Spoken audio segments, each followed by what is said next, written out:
الحمد لله رب العالمين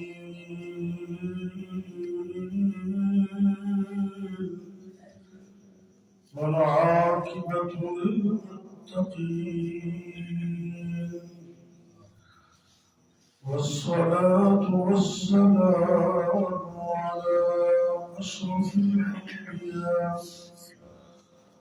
على أشرف الأنبياء والمرسلين وعلى آله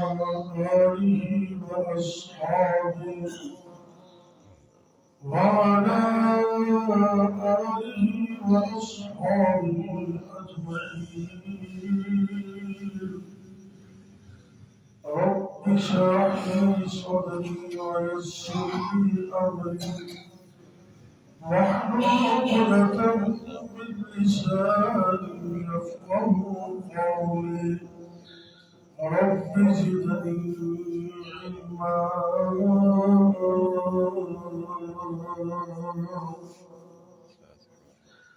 أما بعد فأعوذ بالله السميع العليم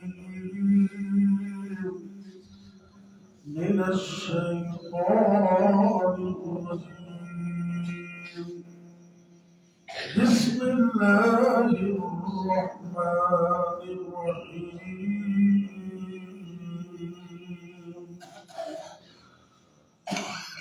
لقد جاءكم رسول من أنفسكم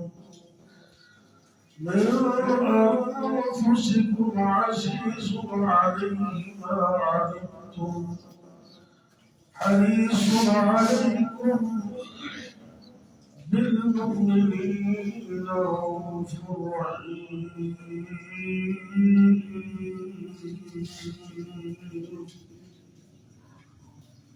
سورہ توبہ اور سورت کی سیکنڈ لاسٹ آیت نمبر 128. اللہ رب العزت فرما رہے ہیں اپنے محبوب پیغمبر حضرت محمد کریم صلی اللہ علیہ وسلم کے بارے میں. لقد جاءکم، البتہ تحقیق آیا ہے تمہارے پاس، رسول من انفسکم، ایک رسول تمہارے جانوں میں سے، عزیز علیہ ما عنتم، تمہارا مشکل میں پڑ جانا اس نبی پر بڑا گراں گزرتا ہے. حریص علیکم، وہ تو تمہارے ایمان کی حریص ہے. بالمؤمنین رؤوف الرحیم، اور وہ پیغمبر تو مومنوں کے ساتھ بڑی شفقت اور رحم کرنے والے ہیں. نبی پاک کے صحابہ سے اس آیت کی ایک قرات اور بھی ثابت ہے. لقد جاءکم رسول من انفسکم، عموماً تو یہ نا انفسکم، تمہاری جانوں میں سے رسول آیا. ایک قرات تو صحابہ سے باقاعدہ مجبور ہے، لقد جاءکم رسول من انفسکم. اس کا مطلب یہ ہے کہ تمہارے پاس جو رسول آیا ہے وہ تم سب میں سے نفیس ترین ہے. اور دونوں معنی ٹھیک ہے. اللہ کے نبی صلی اللہ علیہ وسلم، آپ کا سارا جسم خوشبودار تھا، آپ کی گفتگو میں خوشبو والی تھی، آپ کے ہاتھ پاؤں جہاں جہاں لگ جاتے، جہاں میرے نبی کے قدم لگ جاتے ہیں، وہ علاقہ، وہ محلہ، وہ گھر خوشبو سے معطر ہو جاتا. ویسے بھی حدیث میں آتا ہے، نبی کریم صلی اللہ علیہ وسلم نے فرمایا کہ مجھے 3 چیزوں سے محبت ہے، 3 چیزوں سے میں پیار کرتا ہوں، ان میں ایک خوشبو بھی ہے. ابھی میں اس کی وضاحت کروں گا انشاءاللہ. بخاری شریف کی حدیث ہے، نبی پاک ایک صحابی ہے حضرت جحیفہ رضی اللہ تعالیٰ، وہ کہتے ہیں کہ نبی پاک صلی اللہ علیہ وسلم ایک دن پتھریلے علاقے میں سفر میں نکلے تو آپ نے سفر کی نماز بطور قصر 2 رکعت ظہر اور 2 رکعت عصر کی پڑھی۔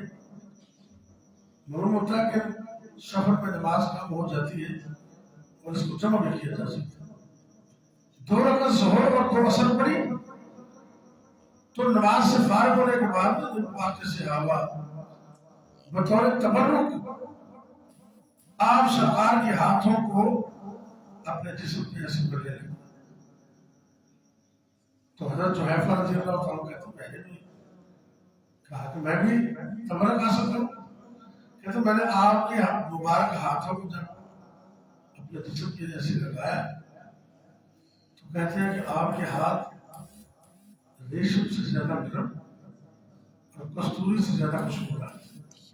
یہ بخاری کی حدیث ہے، اور مسلم کی حدیث میں حضرت جابر رضی اللہ تعالیٰ کہتے ہیں کہ ظہر کی نماز پڑھ کر میں مسجد نبوی میں تو میں باہر نکلا تو نبی پاک صلی اللہ علیہ وسلم جہاں بڑوں کے لیے رحمت ہے وہاں آپ بچوں کے لیے بھی رحمت ہے، آپ بچوں سے پیار کرتے تھے۔ میں مسلم کی حدیث پیش کر رہا ہوں۔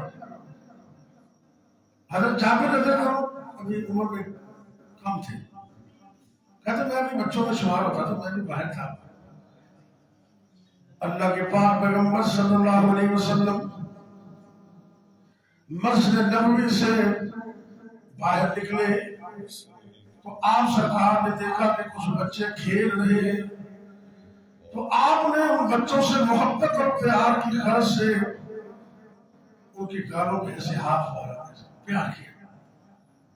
تو جناب جہاں کہتے ہیں فَأَمَّ أَنَا، جب میری باری آئی آپ نے مجھے بھی اپنے خوشبودار ہاتھوں سے مس کیا۔ کہتے ہیں یقین جانیے ریشم سے زیادہ نرم اور کستوری سے زیادہ خوشبودار، اور ایسے لگ رہا تھا کہ آپ نے ابھی ابھی کسی عطر والے کے ڈبے سے ہاتھ نکال کر میرے منہ پہ رکھ دیا، اتنی خوشبو تھی۔ اللہ اور مسلم کی ایک اور حدیث ہے، حضرت انس رضی اللہ تعالیٰ بڑے عظیم صحابی، یہ وہ صحابی ہے جو خود کہتے ہیں کہ خدمت عشر، کہ میں نے نبی کریم صلی اللہ علیہ وسلم کی پورے 10 سال خدمت کی۔ کہ وہ جب پیدا ہوئے نا تو ان کی والدہ نے ان کو نبی پاک کی خدمت کے لیے وقف کر دیا۔ کیا قسمت ہے ان کی، کیا نہیں۔ نبی پاک صلی اللہ علیہ وسلم کی جوتیاں سیدھی کرتے، آپ کے لیے وضو کا پانی رکھتے، دن رات آپ کی خدمت کرتے۔ کہتے ہیں 10 سال کے دنوں میں، 10 سال کے عرصہ میں ایک مرتبہ بھی نبی پاک صلی اللہ علیہ وسلم نے مجھے ڈانٹا نہیں، ایک مرتبہ۔ اور جب کبھی مجھ سے کوئی غلطی ہو جاتی تو آپ مسکراتے تھے، کیا انداز ہے سمجھانے کے۔ تو کہتے ہیں میں بھی سمجھ جاتا ہوں، نبی پاک کی مسکراہٹ سے مجھے اندازہ ہوتا کہ میرے سے کمی ہو گئی۔ کتنا اچھا انداز تھا۔ ان کی جو والدہ تھی نا ان کا نام تھا ام سلیم رضی اللہ تعالی عنہا، وہ نبی پاک صلی اللہ علیہ وسلم کی خالہ لگتی تھی۔ اور یہ مسئلہ سمجھ لیں، ترمذی کی حدیث ہے، میرے اور کے میرا مسلم جناب محمد صلی اللہ علیہ وسلم کے پاس ایک صحابی آیا اور آ کر نبی پاک کی خدمت میں یہ عرض کرتے ہیں کہ اے اللہ کے رسول صلی اللہ علیہ وسلم، انی اصابت ذنبا عظیما، میں حدیث کی لفظ پیش کر رہا ہوں، انی اصابت ذنبا عظیما، اے اللہ کے نبی صلی اللہ علیہ وسلم مجھ سے بہت بڑا گناہ صادر ہو گیا، بڑا گناہ۔ اب ذکر تو نے کیا بڑا گناہ کرا، کیا کروں میں؟ ابھی قاری صاحب نے تلاوت فرمائی نا نماز میں، وقضى ربك اللہ تعبدوا الا اياه. والدین کی خدمت کا ذکر ہے، خاص کر والدہ. نبی پاک صلی اللہ علیہ وسلم فرمانے لگے تمہاری والدہ زندہ ہے؟ کہتے زندہ ہے. تو آپ نے خالہ زندہ ہے؟ کہتے جی. آپ سرکار نے فرمایا کوئی بات نہیں، الخالۃ بمنزلۃ الام، خالہ کو بھی ماں کا ہی مقام حاصل ہے. اگر تیری ماں دنیا سے چلی گئی ہے، اپنی خالہ کو اپنی ماں سمجھ کر ان کی خدمت کر، اللہ یہ تیرا گناہ بغیر توبہ کے ہی معاف کر دے. والدہ کی خدمت بڑی. اور دوسرا یہ ثابت ہوا کہ جو ماں کی بہن ہوتی ہے وہ ماں ہی ہوتی ہے. الخالہ تو یہ میں نہیں کہہ رہا، نبی پاک فرما رہے ہیں الخالہ تو بمنزلۃ الام، کہ خالہ ماں کی کیا مقام ہوتی ہے. تو نبی پاک کی خالہ تھی تو ماں ہی ہوئی نا بڑا آپ کی. آپ اپنی خالہ کے گھر جایا کرتے تھے، کہے گئے. اما جان ام سلیم رضی اللہ تعالیٰ عنہ فرماتی ہے کہ اللہ کے نبی صلی اللہ علیہ وسلم گاہے گاہے ہمارے گھر آیا کرتے تھے.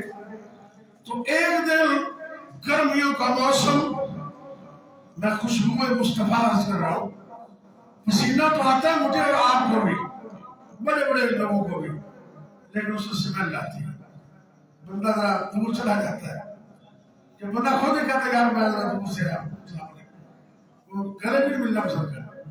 میں قربان جاؤں، نبی پاک کو اللہ نے پسینہ بھی ایسا عطا کیا ہے جو دنیا کی خوشبو سے بھی زیادہ خوشبو ہے. میں حدیث پیش کروں صحیح مسلم کی. اما ام سلیم رضی اللہ تعالیٰ عنہ فرماتی ہے گرمی کا موسم، کائنات کے امام میرے بھانجے میرے پیر و مرشد جناب محمد صلی اللہ علیہ وسلم ہمارے گھر تشریف لائے. میں نے بستر بچھایا، نبی پاک کو بستر پہ سلایا. گرمیوں کا موسم، شدید گرمی کی وجہ سے نبی پاک کے جسم اطہر سے پسینہ جاری ہو گیا. میں نے ایک شیشی پکڑی، آپ سرکار کے پسینے کے قطروں کو اس شیشی میں جمع کر رہی ہوں. اسی دوران نبی پاک صلی اللہ علیہ وسلم کی آنکھ کھل گئی. آنکھ کھل گئی، آپ کا پوچھنے لگے اماں جی یہ کیا کر رہے ہو، کیا کر رہے ہو؟ اماں ام سلیم عرض کرتی ہے اللہ کے رسول صلی اللہ علیہ وسلم میں آپ کے پسینے کے خوشبودار پسینے کے قطروں کو شیشی میں سنبھال کے رکھ رہی ہوں. ایک ایک دو دو قطرے ہم اپنی خوشبو میں ملاتے ہیں تو ان کی خوشبو اور زیادہ بڑھ جاتی ہے. علم نشرح لوگو سینہ میرے پیر دام. بھئی بات نہ کریں بھی ترس ہو ہے، اندر سے خاموش اختیار کریں. قرآن اور حدیث کی بارش ہو رہی ہے، وہ اپنے سینے کی اور اپنے جھوڑے کی زینت بنائیں. اور ترجمہ بزرگ کہتے ہیں علم نشرح لوگو سینہ میرے پیر دام، وقت کا ستوری و پسینہ میرے پیر دام. علم نشرح لوگو سینہ میرے پیر دام، وقت کا ستوری و پسینہ میرے پیر دام. جس گلی گیا ہو گلی مہکا گیا، جگہ ہے پیر سارے جگ نو جگا گیا. سید کنین داد جگ اتے چھا گیا. اور حدیث میں آتا ہے کہ نبی پاک جس رستے سے گزرتے کستوری جیسی خوشبو آتی اور ڈھونڈنے والا آپ کی خوشبو پر ہی آپ کو ڈھونڈ لیتا. اور آپ سرکار نے فرمایا مجھے دنیا کے اندر تین چیزوں سے پیار ہے، النساء والطیب وقرۃ عینی فی الصلاۃ. اے میری امت کے لوگوں میں تین چیزوں سے محبت کرتا ہوں. النساء، مجھے اپنی بیویوں سے پیار ہے. کہیں نا بدبخت نوجوان اب اپنی بیویوں سے پیار کم کرتے اور باہر چڑیلوں سے پیار زیادہ کرتے. جدو میں چڑیلا چمڑتا نہیں ہے نا، میں کہتا وہ کی کرا میں تو کمبل کو چھڑنا میں کمبل پہنوں نہیں چھڑنا نہ بنا.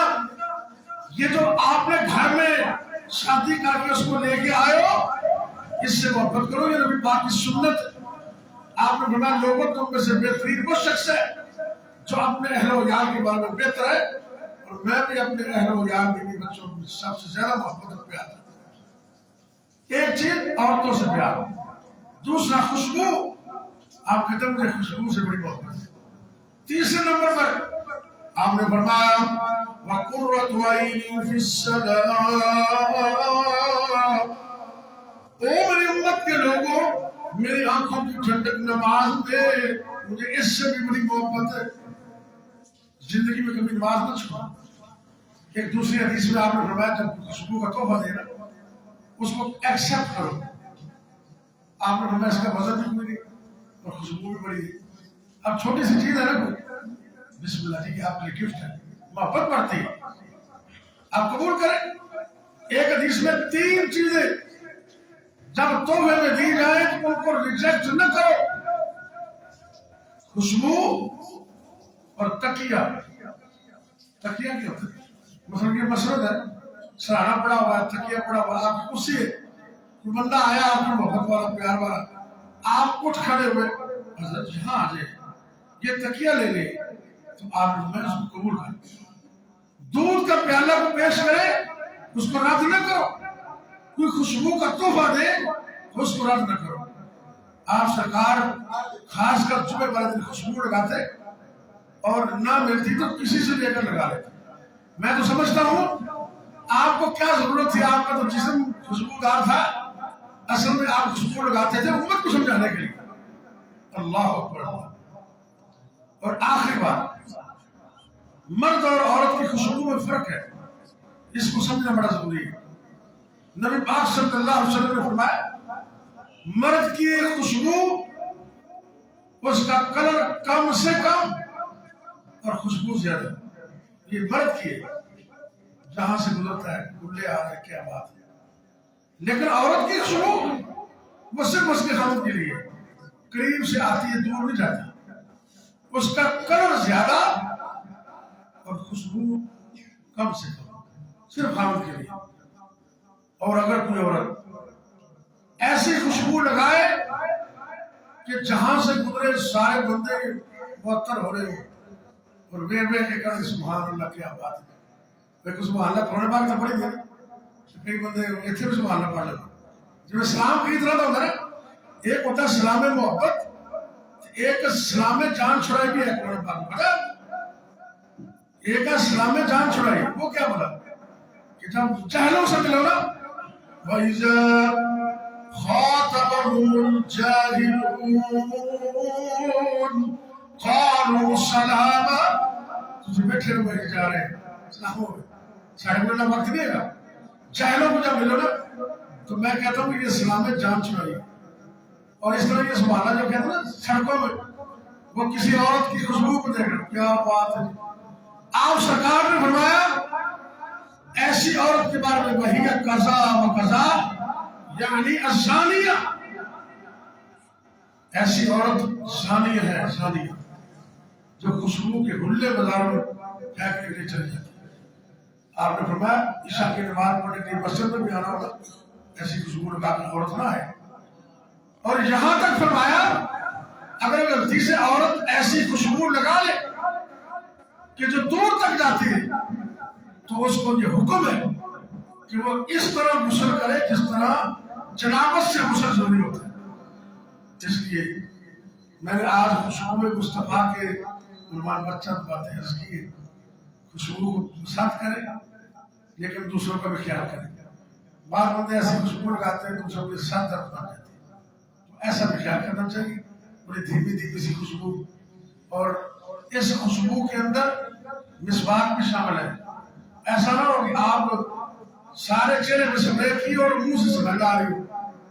آپ سرکار نے 500 نمازوں پر نماز کے وقت وضو کے وقت مسواک کو ضروری قرار دیا. آپ کہتے ہیں امت کے لیے مشکل نہ رہا، میں فرض قرار دے دیتا. تو اس لیے مسجدوں کو صاف رکھیں، گھروں کو صاف رکھیں، اپنے کپڑوں کو صاف رکھیں، خوشبودار رکھیں. یہ اللہ کے نبی کی سنت ہے. میرے پاک پیغمبر صلی اللہ علیہ وسلم آپ بھی خوشبودار، آپ کا لعاب بھی خوشبودار، آپ کا خاندان خوشبودار، آپ کے ہاتھ پاؤں خوشبودار، میرے نبی کا سینہ پسینہ خوشبودار، آپ کا مدینہ بھی خوشبودار۔ اللہ ہمیں توفیق دے کہ ہم ایسی باتوں پر عمل کریں، بیماروں کے لیے، پریشان لوگوں کے لیے دعا کر لیں۔ کل پرسوں میں میرے بڑے پیارے دوست ہیں، مرکزی جمعیت حدیث کے مرکزی رہنما ہے گاؤں کے اندر، قاری حفیظ الرحمان عامر، 1 سال 1.5 سال پہلے ان کی اہلیہ فوت ہو گئی، انہوں نے بڑے بیٹے کی شادی کر دی، تو ابھی سال بھی گزرا، بیٹے کی بہو بھی فوت ہو گئی، تو ان بیچاروں کو ڈبل صدمہ پہنچا ہے۔ دعا کریں کہ اللہ تعالیٰ کو صبر جمیل دے، اور جانے والوں کو اللہ جنت عطا کرے، اور بیماروں کو اللہ شفا دے۔ یا رب لک الحمد کما ينبغي لجلال وجهك ولعظیم سلطانك، یا حی یا قیوم برحمتک نستغیث، یا اللہ یا رحمن یا رحیم یا کریم، یا حی یا قیوم برحمتک نستغیث۔ اللهم صل على محمد وعلى آل محمد وبارك وسلم عليه۔ اے میرے اللہ اپنی رحمت سے معاف فرما، الذي سڑے حالت رحم فرما۔ اے میرے اللہ اپنے نبی دی امت رحم فرما، الذي فلسطین دے مظلومہ دی مدد فرما، مظلوم مرد عورتاں بچے بڑے مشکل دے اندر، اللہ جی اپنی رحمت نال انہاں مظلومہ دی مدد فرما۔ اے میرے اللہ کافروں، دشمنوں، ظالموں، اسرائیلوں نیست و نابود فرما۔ اے میرے اللہ اسلام والوں فتح و نصرت عطا فرما۔ یا اللہ اپنی رحمت نال رزق حلال عطا فرما، حرام تو سود تو بچنے دی توفیق عطا فرما۔ یا اللہ جنہ چوریوں کو اولاد نہیں، اللہ اپنی رحمت نال نیک صالح نرینہ اولاد عطا فرما۔ جنہیں کل بیٹے بیٹیاں موجود نے اکھاں دی ٹھنڈک بنا، اللہ جی جنہیں دی اولاد جوان رشتے ناتے آسان فرما، اچھے گھر اچھے رشتے عطا فرما، دکھاں مصیبتاں پریشانیاں تو دور فرما، ساری زندگی سب چین عطا فرما۔ اے میرے اللہ جب تک زندہ رکھنا اپنے علاوہ کسی اور کا محتاج نہ کرنا، جب تک زندہ رکھنا توحید قائم رکھنا، جب بھی موت آئے اللہ کرنا نصیب کرنا، خاتمہ بھی خیر فرمانا۔ اے میرے اللہ جتنے بھی مسلمان مرد عورتوں بیمار نے، اللہ اپنی رحمت شفا کاملہ عطا فرما۔ یا اللہ سر دے بالوں تو لے کے پیروں دے ناخن تک سارے جسموں دے وچوں ایک ایک وائرس بیماری نکال دے، اللہ جی فارغ مکمل تندرستیاں عطا فرما۔ یا اللہ جتنے بھی مسلمان مرد عورتوں فوت ہو گئے سب کو معاف فرما، اللہ جی سارے والدین تیرے فرما، جنت دے والدین فوت ہو گئے اللہ انہوں دے والدین کو معاف فرما کے جنت میں اعلیٰ مقام عطا فرما۔ اللہ جی جنت دے والدین دی نعمت موجود ہے قدر کرنے کی توفیق عطا فرما، اللہ صحیح مسکران آسان فرما دے، رزق دور فرما دے، رزق حلال مغفرت عطا فرما دے۔ ربنا تقبل منا إنك أنت السميع العليم وتب علينا إنك أنت التواب الرحيم، وصلى الله تعالى على خير خلقه محمد وعلى آله وأصحابه أجمعين.